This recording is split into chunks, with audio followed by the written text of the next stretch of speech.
Capital hospital रे डाक्तरों को माड़ घटना रे 3 गिरफ चिकित्सा को केन्द्र करी माड़ मारी हाथ भांगी देथिले रोगी 3 जन संपर्क अध घंटा धरी कैपिटल हॉस्पिटल रे आतंक सृष्टि करथिले।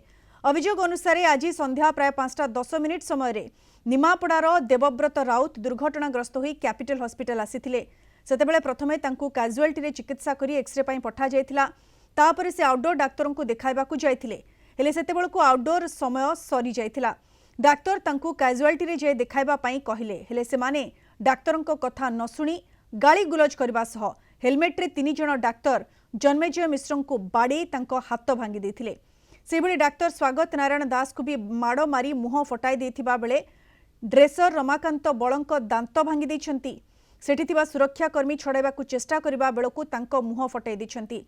रोगींक सह आसीथिबा 3 जन युवक पाखापाखि अध घंटा धरी हॉस्पिटल भितरे एभली आतंक खेलाइथिले। शेषरे कैपिटल हॉस्पिटल फांडी पुलिस घटनास्थल रे पहुंची सेमानंकू काबू करबा सह स्थिति नियंत्रण करथिला। सेमानंकू कैपिटल थाना पुलिस गिरफ्त करिछि।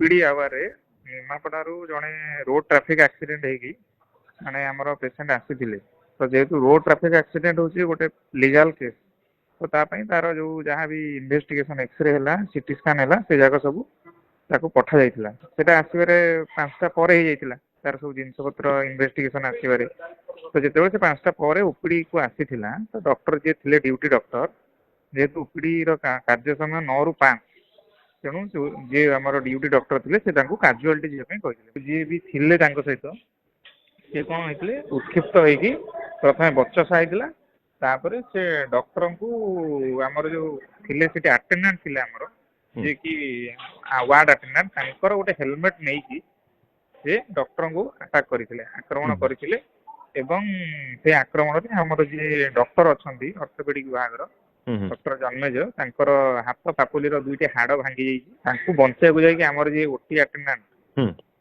माने से भी तांकर ओठ फाटी जाइछि। आमे कहिबु जे पुलिस विभाग रो असफलता हमको सुरक्षा देई पारु नाहंदी। 2 जण भितरु जणे को धरा जाइछि ओके तांकू आमे ही माने सेही काबू करथिले आपण माने काबू करिकि ए करहा।